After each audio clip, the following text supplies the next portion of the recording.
So today's topic, what the PhD. We all have heard about the PhD. There's so much material that comes across that talks about the PhD, but what is it actually? What is involved and what do you need to know if you're already on a PhD journey or you are planning on embarking on a PhD journey or you're the family member or friend or lover of someone who's on a PhD journey. I think it's worth having the people in your life actually know what the heck is going on as far as a PhD is concerned. Earlier today, I ran a poll just to ask people, like, what are the things that keep them awake at night when it comes to the PhD? And among the questions that I had asked is, what is a PhD? There are people who stay awake just trying to understand what the heck a PhD is. I also had asked about the anxiety inducing questions that you get from family members about the PhD. Questions like, when is this PhD finally going to be done? So, if you have been on the PhD road and you have approached the deadline and you just seem to never be able to finish, this is one of the most dreaded questions. And our families, our friends, our lovers, they are always coming from a good place. They are trying to be helpful, but it's such a difficult thing to explain. And it's so difficult to also understand what is going on with us. So it creates this very weird dynamic when it comes to the relationships that we have got. I had also had an option about the relationship with the supervisor. There are people who also worry about the relationship with the supervisor as part of the PhD journey. And finally, like, I don't know what I'm doing. Very common, very normal. And I'm going to spend some time on this. Tonight's live is about the PhD journey. What is it in the first place? Who will be the person that should be dreaming of doing a PhD? Because maybe it's not really for everyone, and that's perfectly fine. What sort of things should you expect in terms of managing the relationship that you're going to have with the supervisor? And what will be the most important thing for your family members to know? So, if you're struggling getting the message across to your family members about your PhD journey, bring them along to this live. Just call your mama, your papa, your uncle, your aunties, your brothers, your sisters, your nephews, your nieces, whoever is in your family, whoever is in your life, significant others, potentially significant others. Just bring them in the room because this live today is for everyone. So I'm going to start with the question of what the PhD is and what it entails. So this is usually very difficult to explain, but I can start with some basic facts. If you are doing a PhD or you are intending on doing a PhD, then according to the statistics, you are in the around 1% of the world's population, or maybe more accurately, for sure, less than 2% of the world's population who are crazy enough to embark on a PhD journey. So the PhD, I think, is the highest level of intellectual attainment that anyone is going to aim for. This is where you sign up for a life of intellectual gymnastics. You want to do things with your brain that other people ordinarily wouldn't do. You want to think about the most weird things that other people wouldn't even think about. You probably want to count the birds that exist in a particular part of the world. You want to understand their problems so specific that not many people will be lying awake at night or excited about the prospect of actually doing that. So the PhD, in a way, is a sort of educational program for the elites in terms of the intellectual space and how much we want to push our minds. It's about finding the ways to learn and the ways to think that are going to advance knowledge in a particular area or discipline. And I will say that ideally, this knowledge should be transformational. It should make a difference in the world in some way. So that is the PhD, and this is why around 1% of the world's population are going to be preoccupied with it. In the same way that not everyone is going to ever play at Wimbledon, or not everyone is ever going to make it to the Olympics. The PhD journey means that not everyone is going to get there because it's demanding some kind of capability intellectually that is going to drive change, first of all, within us, and then hopefully or ideally in the external world around us. So this is one of the things that I think tends to get lost. I do think that the PhD in the end is signing up for a life of service, because whatever knowledge you generate ideally should make a difference for the world. So it's for you in a way, but it's also not for you in the sense that it has to make a difference. So that's one of the things. But then, what actually is a PhD? Well, there are different types. So, this is one of the things that also people need to be aware of. If I would describe it in simple terms, it's a doctor of philosophy, right? That is the title, or that is where the short form of PhD comes from, philosophy doctor or doctor of philosophy. But there are different types of PhDs. So, there's one, just like the one that I've described, where you go on an intellectual journey for several years, focused on a specific, sometimes very niche, sometimes very narrow topic, just trying to understand it better than anyone else has up to this point, and probably better or differently from anyone else in terms of whatever you're trying to find out. But we also get honorary doctorates. So you might have seen this, that a lot of universities sometimes honor their alumni, or they will honor particular people who do amazing things for the world. So people can obtain a doctor title through doing amazing things in the world, and then they get honored by universities. So we get honorary doctorates, and we get people suddenly who are addressed as doctor, even though they didn't get the PhD that entails that intellectual grind and working towards achieving something. We also get professional PhDs. This one seems to be a bit tricky. Not everyone sees it as a serious PhD, but I think it's an important one as well. So, people who are already working in a particular profession, and then they pursue a PhD in line with that profession. Sometimes it happens with people in medicine. In medicine, it happens a lot. University hospitals might have doctors actually pursuing a PhD to understand a particular disease or area of care within the medicine space. And then, yes, we get the medical doctors as well. So it is important that at the end of the day, you understand that the doctor, not all doctor titles are made equal. So even when we talk about people who have obtained a PhD in the traditional sense that I was describing earlier, where you spend a few years, 3, 4, maybe 7 years, actually embarking on this intellectual undertaking, they are different levels of doctor. So someone who just obtains their PhD, has been formally recognized as having fulfilled the requirements of a PhD, is going to have the title doctor. Someone who has gone through a postdoc and successfully finished that postdoc is going to be called a doctor. Somebody who has gone through the assistant professorship, what they call the early career researchers, for example, is also going to be called a doctor, all the way up to the associate professor. And then at the highest level, which a lot of people who stay in academia will try to achieve, they want to gain the title of professor. So professor is the highest level in terms of that intellectual attainment. And many people are going to spend more than 20 years from the time they obtain their PhD to the time they earn the title of professor. So all of this to say that the doctor titles are not made equal. So even when you take advice on the internet streets from Dr. Noni, from whoever, just make sure that you do a bit of a check to understand where we are in our academic journey, because merely obtaining a PhD does not necessarily make you an expert, especially when it comes to issues related to academic writing and the academic publishing process. It's going to be at least a few more years staying in the intellectual space before somebody is able to speak as an expert, or in ways that are going to be constructive and helpful for other generations when it comes to this discussion. So this is that part on the doctor title. And there are many different formats. So for example, in my case, I did in the Netherlands what they call a 2+3 program.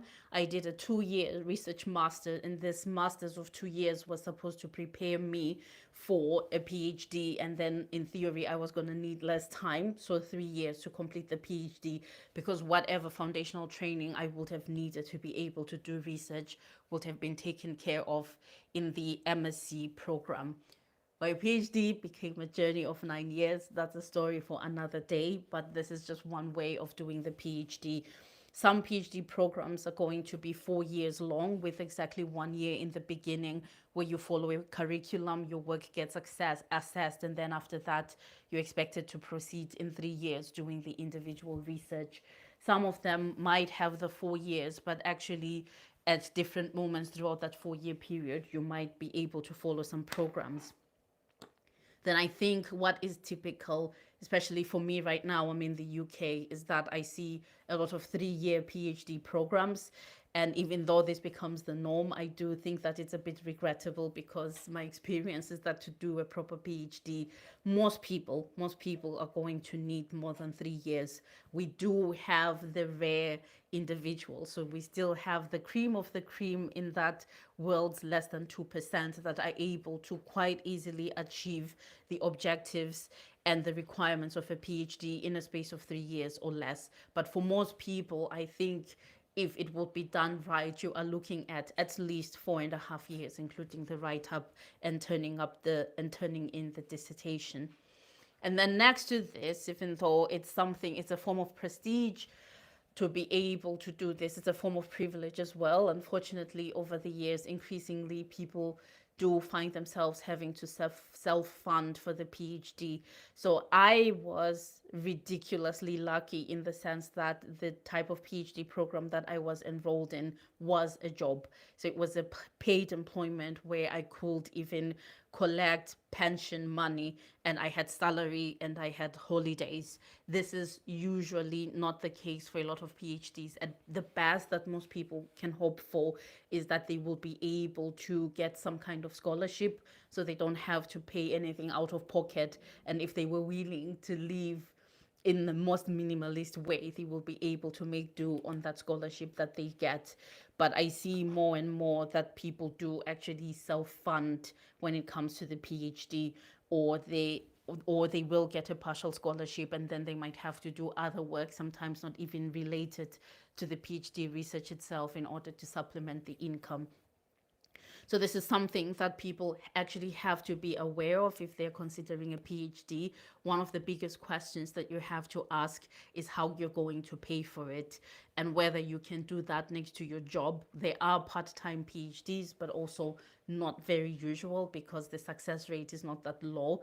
The risk of someone not making it on a part-time basis is quite high. And then there are the full-time PhDs where you might have to park your career ambitions for a while. Some people do get organizations that fund them to do those PhDs because they see it as an investment. And then some people actually might be able to rely on savings and other things in order to be able to get it done.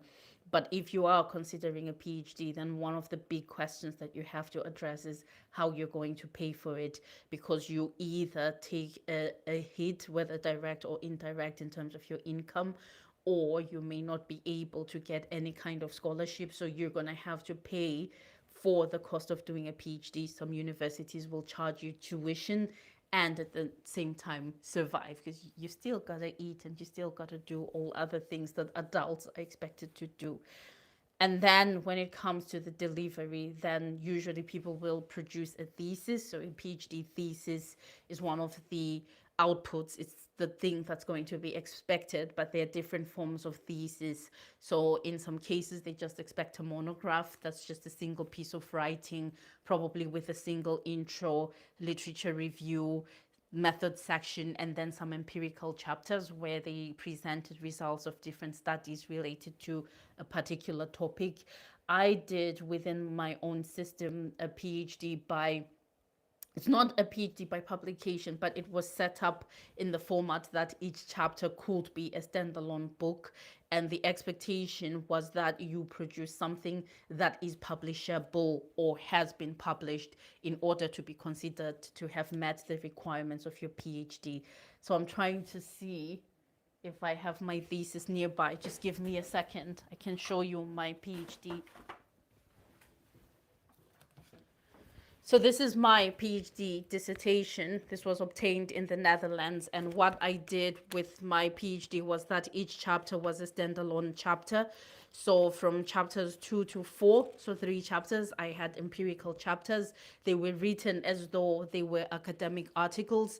Chapter 2 was already published in a top journal by the time I finished my dissertation. Chapter 3 had been submitted to a journal. It got what we call a reject and resubmit decision, which was pretty good for the journal that we were aiming for. And then chapter 5, if I'm honest, chapter 4, it was almost as though I had done a whole other PhD in that particular chapter. At some point, I was choking on the data that I collected. But the way that they set it up, at least in the system, is such that when I'm ready, I just lift each chapter and I develop it as an academic article, and then I just continue with my life. So that's another thing that you will usually have to consider, because if the system doesn't have a standard expectation, you are going to have to decide which format of a thesis you're going to adopt, and that is going to affect your entire process. So it may not be possible to know right away, let's say in the first year, whether you want to write a monograph or you want a paper-based dissertation. And if you have that choice, then that's one of the things you have to spend some time seriously thinking about, because it's going to be important. So that's it. This is, in a nutshell, what you would need to expect in terms of the PhD.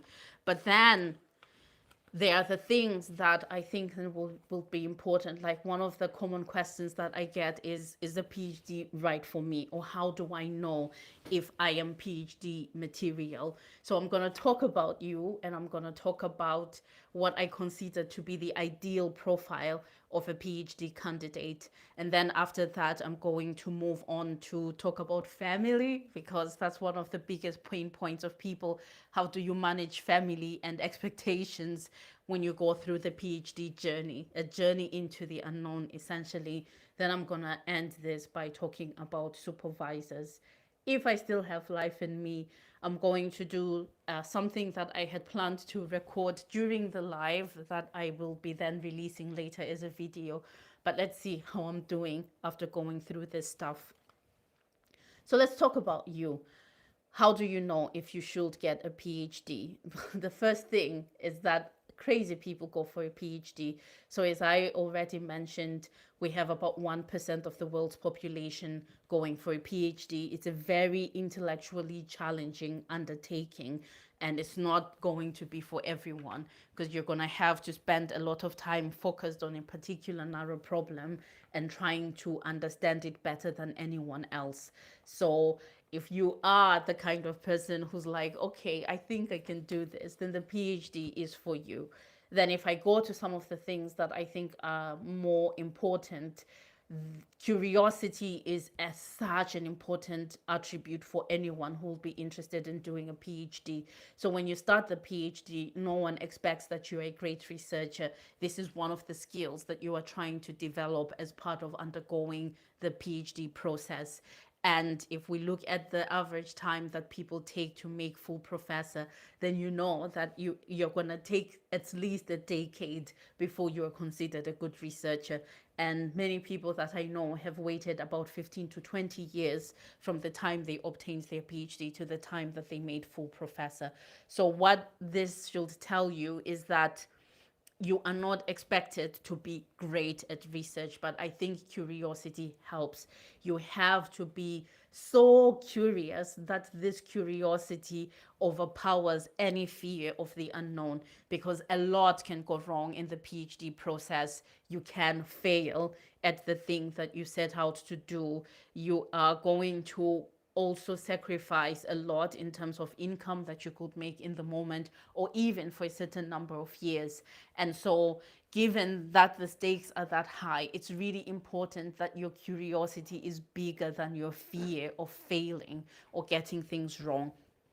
And then I would say what is important next to this curiosity is having what I call an intellectual gut feeling. You need some kind of intellectual instinct that gives you that kind of determination that even in the absence of evidence, before you have found the proof for whatever hypothesis you're starting off with, you are deeply convinced that there's something important in what you are looking for that is going to keep you going. So that intellectual gut feeling, that being able to look inwards and be able to say, I think there's something here. I believe in this so much that I'm going to go through all the necessary procedures and processes to find out. And you don't have to be right. This is another thing that people get wrong. You just have to get the answer. So if you are wrong about your original instinct, then you have to be able to uncover that, and you have to be able to find explanations as to why you were wrong, because those explanations are going to set you on the right path to actually understanding what is going on. So the intellectual gut feeling is important, and I think the other side of it necessarily is that commitment to generating authentic work, is that commitment to being able to come out and say, this was my initial assumption, this is what I thought I was going to be able to prove, but I found out that my assumptions were wrong for these reasons on these different levels, and therefore I had to redirect, or I am changing my position now. I have been convinced that the way that I was thinking about the problem is wrong. And when you do that, it becomes such an important way of approaching life. I think one of the biggest issues of our time is that once people anchor themselves to a certain belief or idea, it's really difficult to get them to change their minds. Like, no amount of evidence in the world is going to allow them to rethink their initial assumptions and initial positions. So this is part of the reason why the PhD is important as an intellectual undertaking, because to nurture those critical thinking skills actually means that you are also somebody that is going to accept when you have been wrong, and you're going to have naturally an investment in understanding why and how you were wrong and how you can resolve that. And then also an important thing, because the PhD can take a long time. So as I had said, I think the typical timeline now in many places is 3 years that you're expected to do it, maybe 4. Mine took 8 years. I was doing the PhD for 8 whole years. You have to find something that you care enough about that you're not going to easily give up, because it's almost guaranteed that there will come a time that the only reason that you don't give up on your PhD is because you care about the problem that you picked. You care about the thing that you set out to understand. So if you are not doing this, if you're not finding ways to actually, you know, manage those times of uncertainty, those periods where things are not going so well, then it's going to be a problem for you. So pick something that you care about, because then you're going to do it justice, and it might be the only saving grace that you have when times get very hard. And then something that I think is important has nothing to do with your own personal attributes or inclinations or capabilities. That is the supervisor that you're going to work with. And I'm going to talk about supervisor relationships later, but make sure that one of the investments that you are going to make is in finding the right supervisor for you. And I'm going to actually spend some time talking about the supervisor. I thought first we should make the stop to family, because family is one of the most difficult things to manage when you're going through the PhD process. I remember the questions that I used to get when my PhD started to become a never-ending ordeal. So there were questions like, why don't you just write your exams and get the PhD? No, there are no exams involved. Or when are you going to finish your PhD? I don't know, because I have no control over the data process. I have no control over the processes of making meaning from the data. There was so much that I couldn't control that it was not possible at any moment to say, oh, now that I am 6 months late, how many more months am I going to need in order to be able to finish? So most times family members are coming from a very well-meaning place, but because so few people go for the PhD, it's difficult for them to even begin to imagine what's involved. In fact, many of us stumble into the PhD without any idea what we just signed up for. We have zero idea what the heck we just walked into. And so you get there and you start to learn as you go, and a lot of the rules are not written down and they are not going to be communicated to you in a very explicit way, so that also makes it really hard for you to explain what is going on. And so it can happen that even when you are surrounded by family, you feel so lonely, you feel so isolated, like you become a proper black sheep of the family. Nobody gets you, you don't get other people, but somehow you have to coexist. So these are some of the things that I think will be important when it comes to dealing with family as part of the PhD process. Always try with all the love in the world to explain to them what is going on. If you cannot tell them what the PhD is, at least you can spend some time on telling them what the PhD is not. So I had to say to my family at a certain point, it's not an extended master's. It's not like I just get another master's, right? It's an entirely different beast with a different set of rules, and some of them I'm learning as I go along, and some of the adaptations I'm also making up as I go along. So at some point I just had to say, can we please not ask questions like when are you going to finish the PhD, because I don't know, nobody knows. But when it gets done, you're going to know, and then we will have a big celebration. And this is something that they could understand. So you might have to actually learn to verbalize explicitly to your family what your needs are and where you draw the line in terms of those well-meaning questions that don't necessarily help but probably make you a bit more anxious. I also think one of the most important things that you can do for yourself with the PhD, and you have to do this while you're still lucid before the PhD has gone unhinged. You have to get some people that care about you to promise you that they are going to make sure that you are not going to lose yourself in the fog of the PhD. There will come a time when things get so tough that it's really difficult for you to cope mentally. And if you have given people explicit permission to do whatever is necessary to keep you from losing yourself, then all they have to do is to hold up that contract and say, okay, we see that now things are not going well and you do need a break, and we're going to make you take a break. We're going to make sure that you leave this laptop at home and we're going away for a weekend, and we will do anything but the PhD, and we will talk about other things but the PhD. So the way I like to explain it, it's like this biblical reference of the Holy of Holies. There's a story in the Old Testament where they said there was a place where only the high priest could go in order to be able to offer up a sacrifice to God and to do other things. So they had different courts, and this Holy of Holies was right in the middle. So these high priests used to go with a few select people that went close, but they stayed outside, and the priest will go into the Holy of Holies by themselves.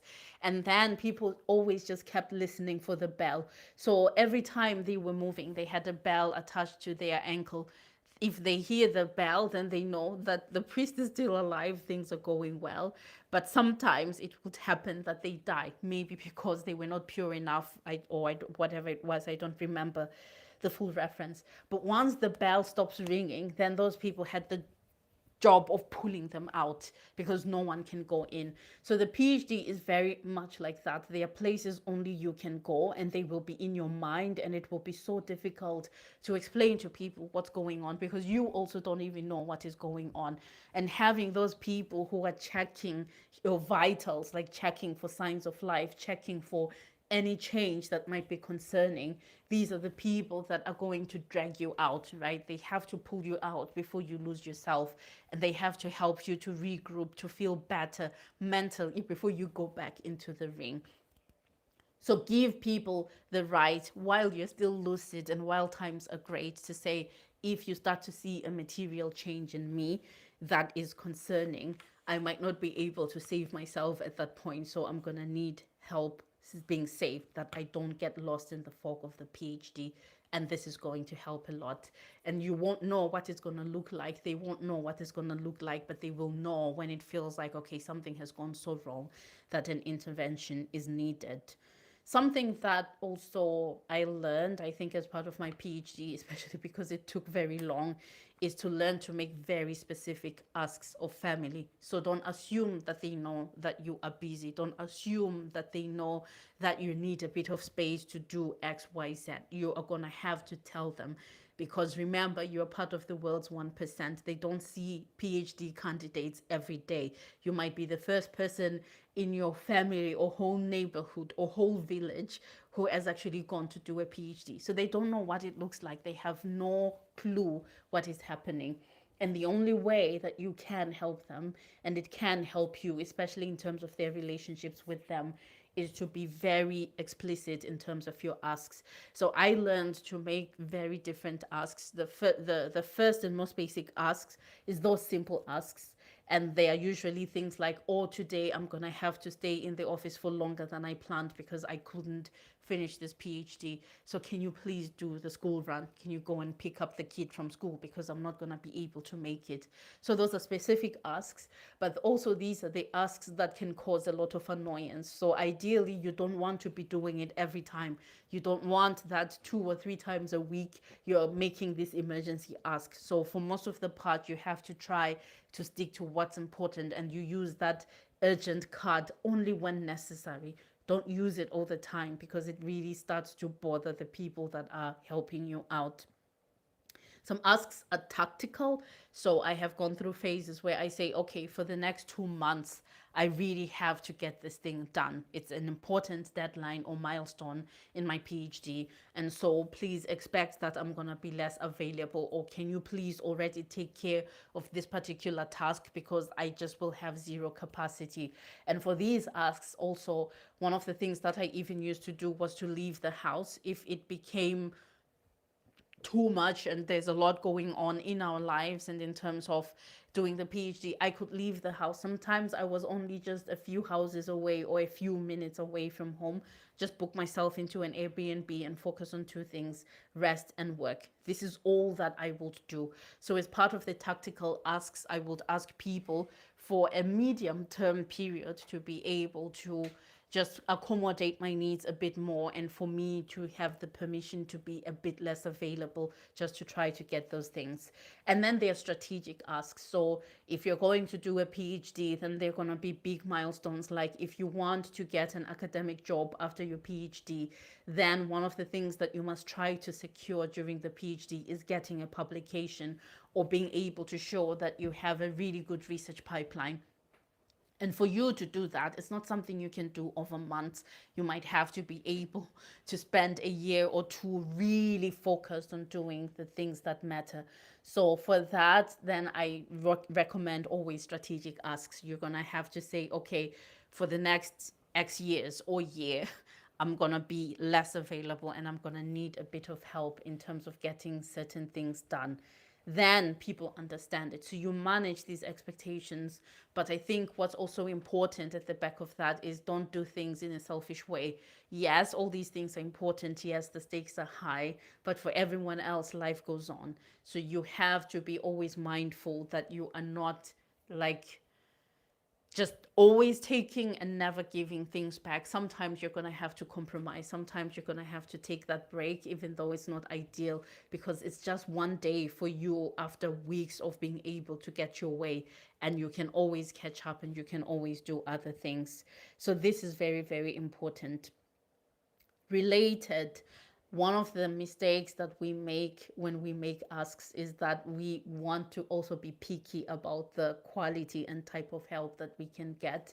So one of the things that I say to friends, especially fellow women, that we have families, we have young kids, we have all these things to manage, is that you take the help that you can get, right? So if I have a family member who can look after my kid for a couple of hours while I do something, then they're going to look after my kid in the way that is going to work for them. I'm not going to drop off my kid for a couple of hours with a long list of all the ways in which they need to be looked after, right? So I'm going to have to say, okay, are they going to be alive and breathing when I come back? Can they unlearn some of the things that I might think are not that great by the time I pick them up? Then they're going to be fine. So, especially for people who have to rely on the parents for help when it comes to these things. I think someone was making this joke about research that shows that grandparents are bad for kids' health. You know, they're pushing the candy, they're doing all the things that they wouldn't have allowed us as their own children to do, but they do it with their grandchildren. So if you are relying on them and they're giving them a bit too much candy, sometimes you might just have to let it be the case. It's just for a short while. And my experience is that they understand when you take them back that the rules at home are different and we just go back to the routine that we have always had. So try not to be picky about the help that you get, and of course within reason. So there are still things like safety that you would have to consider. You have to know if you have kids who you're leaving your kid with and whether they're safe with those people. So those things are very, very important. You do not abandon caution when it comes to these things, but you also can sometimes look the other way. You know, like I like to give the example, maybe dinner is not the way that I would have cooked it, but it is dinner and I can eat it and it's healthier than the alternative I would have had. I'm more than happy to have that dinner because the alternative is worse and I personally don't have the time to prepare things the way that I like. So don't drive people mad when you ask them for help by also asking them to do things the way you would do them. You just don't have that luxury, and you're going to have to decide what is more important. If you're going to ask people to help you and then you're busy looking over their backs, it might be more efficient for you to just do the stuff yourself. And then everyone is going to be less agitated and you're going to have the calm that you need. And then a very, very, very important one when it comes to relationships and family during the PhD is that life is happening right now. I know the PhD feels so important. It feels like, this is the only thing that I live for. This is the biggest priority of my life. But life is also happening. So people are not going to always wait around for you to finish the PhD. You can't drop them off in a parking lot, go do your PhD for however long it's going to take, and then come back and expect that you can pick up from where you left. So you have to actively nurture the relationships that matter to you as part of that process. And those people are the people that are going to be able to sense when you're in trouble and they're going to be able to help you out. So you still need your people. They may not get what you are doing, but they get you and they will know when there's a material change that is a cause for concern and they will take the necessary steps. So do not put yourself in a situation where you cannot even rely on your own people when it comes to the things that you need or the things that relate to life. And remember that life continues, it's not gonna wait. So make sure that it's always a priority. And you might want to even mentally prepare yourself to be able to say, if I had to choose between being in a lab or doing my PhD research and spending time with somebody who was getting married or going through a divorce or having to face something that was really important for them, what am I gonna pick? And hopefully, I hope for you, you can be able to see that in the grand scheme of things, the PhD is not the most important priority. We never can control how long it takes in any case, even if we're working on it every day. But we can be good friends, we can be good relatives, we can be dependable, and in turn, we will be able to depend on other people when we need it. So don't wait until after the PhD because no one knows. Nothing is guaranteed, even whether that you will get the PhD or not is not guaranteed. So try to make the necessary investments when it comes to the things that matter in your life. So that is that in terms of the PhD and family. And I'm going to look at the last bit that I promised, and this is the supervisor, because I think for a PhD to succeed and for you to actually come out of it with good memories or a better person, then who supervises you and the type of relationship that you have with them is going to matter. I have a YouTube video that I produced, probably it's one of my first YouTube videos, where I talk about the success checklist for a PhD. And in addition to the things that are down to your own personal attributes, I do add on purpose the supervisor because they're so important. I had great supervisors and it made a world of difference, not just in terms of my own academic or intellectual journey, but also when things were going on in my personal life that were not so great. So if I hadn't had them, I'm sure that I wouldn't have been able to finish my PhD, and I probably wouldn't be as passionate about academia right now. It may be one of the chapters in my life that I may be keen to forget. So when it comes to this, it is important that you understand that if you do a PhD, then the relationship with your supervisor is going to be one of the most important relationships of your life. It's going to make you or break you, and not all supervisors are made equal. Some supervisors might be brilliant people when it comes to their intellectual attainment, but they might be the worst of mentors. They may not be the best people for helping someone who's on a journey to also discover themselves and also develop their intellectual muscle. So do not rely only on the record of a person when you're picking a supervisor, but do try to also figure out how they are as a person, how empathetic they are, how nurturing they are, and how supportive they will be in terms of helping you to build your independence. And some of the things are subtle, but they make a huge difference. I once was talking to someone who was complaining that they had finished their PhD and they were trying to get their PhD chapters out as papers. And they had this supervisor who always just took the work and just wrote everything and said, now you can submit.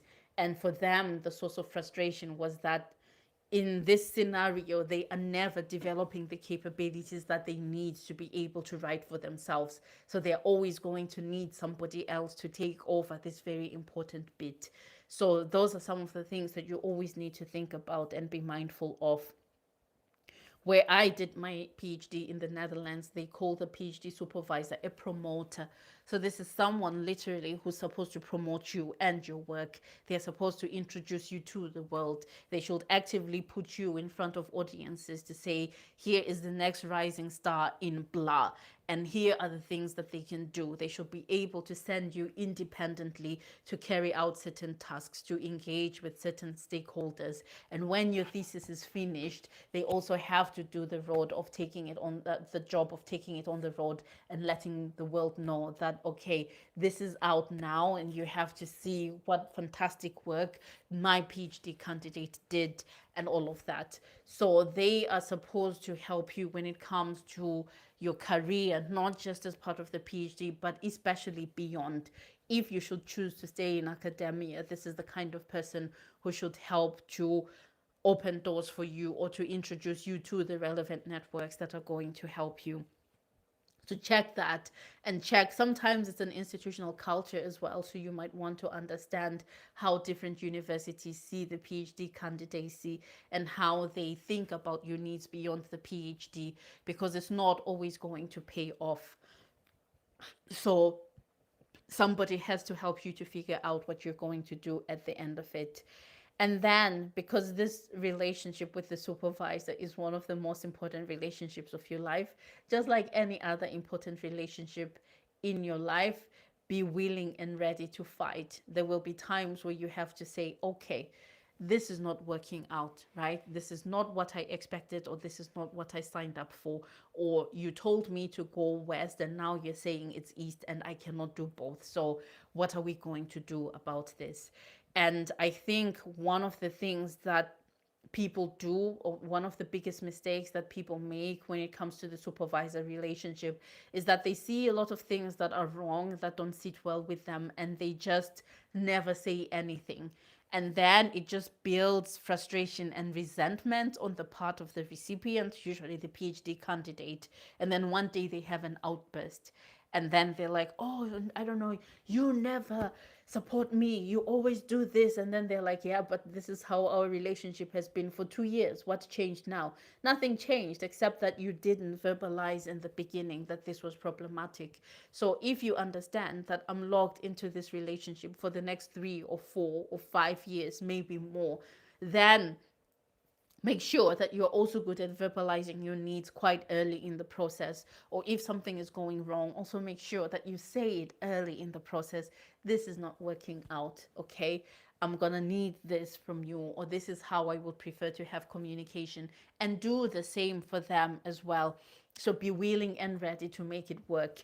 So it's a clash of personality sometimes, it's a clash of taste, it's a clash of all kinds of things, but somehow you have to be on an intellectual journey together, and you are going to need them for certain things, but sometimes also they need you, because professors do get evaluated on how many successful PhDs they are able to help. So they also need that relationship to succeed, which means that you can be willing together to actually make it work and find ways. So that is that. So if you're going to pick a supervisor, at the very least, do a background check. I also was lucky in the sense that where I did my master's is where I went on to do my PhD. So by the time I start the PhD, these are people I know very well. We know how to make things work. We've probably already had a couple of fights and we know how to fight. So everyone was doing fine. But for most people, the PhD is in an institution that they have not studied in before. So try to find out, check like how many successful PhD candidates they've had, look at where those PhD candidates end up. If you're brave enough, just contact some of them and ask what has it been like working under the supervision of this person. But you can also ask for conversations with these supervisors before you commit. So sort of date them, find out what they're about, see if they would be a good fit in terms of what you're looking for, understand what the expectations are so that you can be able to manage them, and then you should be fine. So these are the things that I think are important when it comes to the PhD journey and figuring out what you need to do. And then a final thing, this is a bonus point. Okay, if you are looking to make a lot of money, you might want to think twice or thrice about the PhD, because it doesn't necessarily yield to it doesn't necessarily lead to a financial benefit, at least not immediately, and at least not for people who might stay in academia. So if you are looking for a way to be successful and make money, if you're gonna do the PhD right, then most times, you're gonna have some kind of modest, decent existence. But I think we were talking about this as a joke at some point, that sometimes people make professor and their students at master's level who went on to industry and became consultants, for example, are making more money than them. So the financial benefit isn't always going to be high, and sometimes there can even be a penalty for doing a PhD. So I know people who did a PhD, and then when they had to go into industry, they were hiding the fact that they had a PhD, because then they were considered overqualified and they were being overlooked for certain positions. So I think it's important to also think carefully about what you would like to get out of the PhD, and whether you are comfortable with what will come with it, whether it's a chance, just a chance, that it might not succeed, for example, or what will be the typical pathway for the people who are going to obtain one. So most people who succeed probably are the people who already either do a PhD because there's an industry demand for PhD roles in what they are interested in, or the people who actually go through the PhD to create some kind of product or artifact that they're going to monetize later. So become entrepreneurs and do things with this level of knowledge and the skills that they have acquired. But for most people, if we are staying on in academia or we are looking for a regular job, then the payoff is not going to be that high. So maybe it might also be worth thinking. I think people who are interested in knowledge for the sake of it, not necessarily for what it might bring them, are the people who might be better suited for the PhD. So think about it and make sure that then the decision that you're going to make is going to fit that. I'm gonna stop here. I think this is all that I can say. I was gonna also try to record something live, but because we are 1.5 hours behind schedule, I'm not gonna do that anymore. But what I was going to talk about is my publication process. So if you want to publish during your PhD, or you're approaching the end of your PhD, what are the sort of steps that you can take? I'm gonna have to do that another time. if you are trying to make a decision about whether you should pursue a PhD or not, I'm going to be going on TikTok live soon with Cynthia, and she's one of the academic coaches who helps people with making the decision, should I go for a PhD or not? How am I going to pay for it? What is the strategic plan? So after the PhD, what do I envision myself doing? Or if I'm going to take a pay cut, how am I going to manage that? So this is all that Cynthia does, and I think she's great because she's been exposed to different pathways to the PhD and different candidate profiles, much more than I can speak on. Because, yeah, honestly speaking, I had a ridiculously privileged path to the PhD. I'm probably an outlier in that sense, so I wouldn't be the best person to talk about entry. But when it comes to how you manage the journey, this is my area. This is something that I can speak on more. So I will be announcing on TikTok when I'm going to be going live with Cynthia, and hopefully you can ask her questions and she's going to answer them. So this is it for tonight. I don't know if there are any questions, but Jones Anderson, thank you so much. Glad you came back. Akinola, all of you, I'm really good. I'm really happy to see that you made it. For Motion, good to see you. I'm glad that you've crossed over from TikTok, because most people usually don't want to be swinging back and forth between platforms. So thank you so much, guys. This has been amazing. I'm really sorry for the glitches today. We actually did test everything an hour before. Everything was perfectly fine. Then we came to the streaming time and everything just went wrong. So this is not the way that we would have wanted to do the session. I try to be professional. I try to stick to time, but today was just bad. So I appreciate everyone who stayed on and encouraged me, because otherwise all this preparation would have potentially gone to waste. I wouldn't have known when I would be back live again. So it's good that we were able to do this and that it can become available for other people later, and then we can always catch up on other things. So I see a question. I'm so happy for the tips. I'm downloading TikTok again because of your program with Cynthia. Ah, you had gone off TikTok. Yeah, it's a bit of a weird platform. And I don't know, at least for me, I seem to have success there, and I don't know why. It's a very weird thing. But Cynthia is amazing, and she's somebody that you can also access. She offers clarity calls. So if you're really seriously thinking about it and you've explored some options, she can talk to you through those options, and you can decide whether you want to engage her on a professional basis. So she does charge for services beyond just that clarity call. But at least you get a sense or a flavor of what you're gonna get. And I think she's one of the best people that I know out there who can help people with getting started with the journey.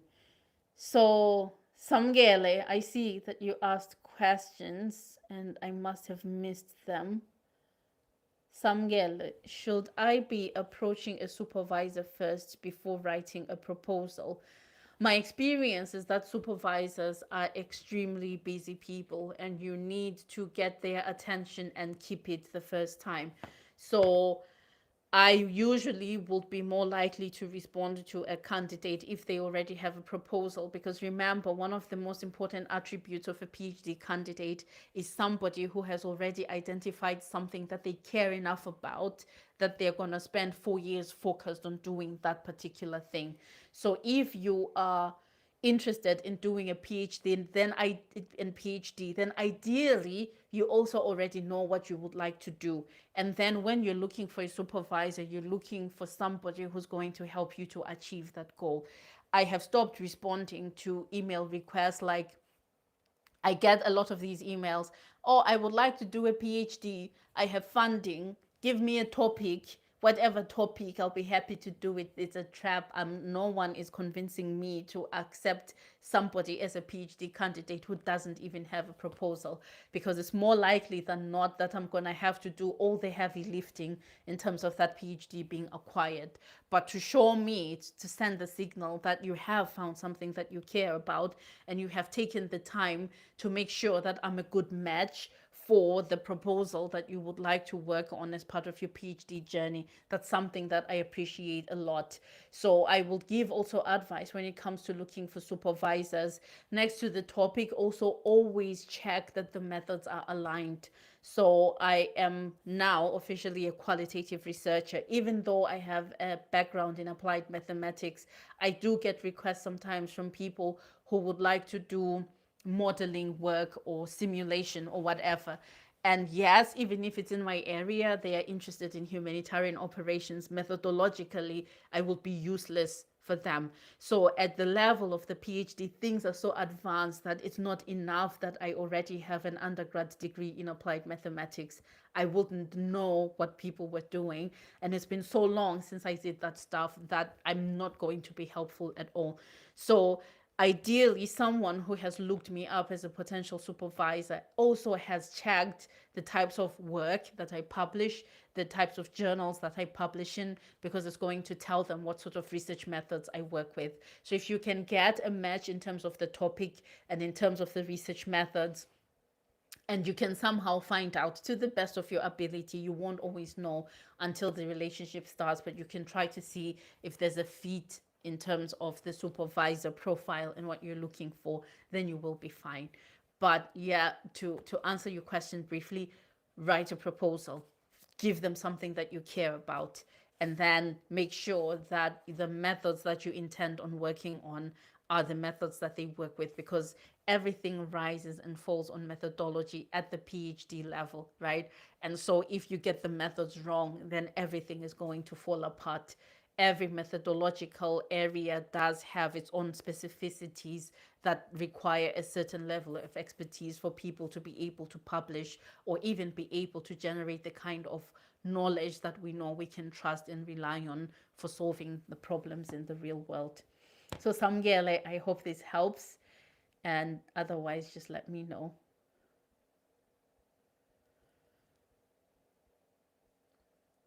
Okay, I'll take this last question and then maybe I'm gonna go. I intend to use the mixed method for my PhD proposal, but I think my supervisor is more qualitative. So mixed methods are a mixed bag. I think, well, first of all, you should know why you're using mixed methods, and you should be able to show convincingly that for what you're trying to do, a mixed method approach works. So sometimes people lean towards the mixed method approach for the sake of it. It just seems more sexy to say, I'm gonna do mixed methods. But when there's actually a good reason for you to pursue mixed methods, then you have to show this supervisor that you understand that they are qualitatively inclined. You might have to demonstrate that the qualitative methods that they work with are going to be suitable for your mixed methods approach. And then you would have to show how you plan to make up for the gap methodologically with the other aspect. So in my case, for example, in my dissertation, I do use mixed methods. I have at least 2 chapters that adopt a mixed methods approach. And one of the things that we did in order to get through this was to ask the methodological experts for some advice, or to ask them to cast an extra set of eyes on what we were doing to confirm that it was fine. So I had to, for most of the part, teach myself those methods that my supervisors were not so good at, and I could rely on them for the things that they were good at. So I think if you will be able to show how you make up for that gap in terms of methodological expertise, because there are very few people who can work with mixed methods, and that you show that you have the initiative and the willingness to learn, you might have some kind of clue of what is involved, then usually you should be able to make it work. There is a need for more mixed methods, but we don't pursue them just for the sake of pursuing them. And once you're able to do these 2 things, then I think you should be fine. So good luck with that. And thank you guys. You've been great. And thank you for being patient. I'm going to see you on the internet streets somewhere. If not here on YouTube, then for sure on my TikTok page, Dr. Noni Extra. Take care of yourselves, and thank you for being great company and for being patient tonight. I'm going to have to love you and leave you now. And now I cannot find the end button. I don't know how to end the live. This is crazy. What? I don't know how to leave, guys. I'm gonna be looping here for all eternity.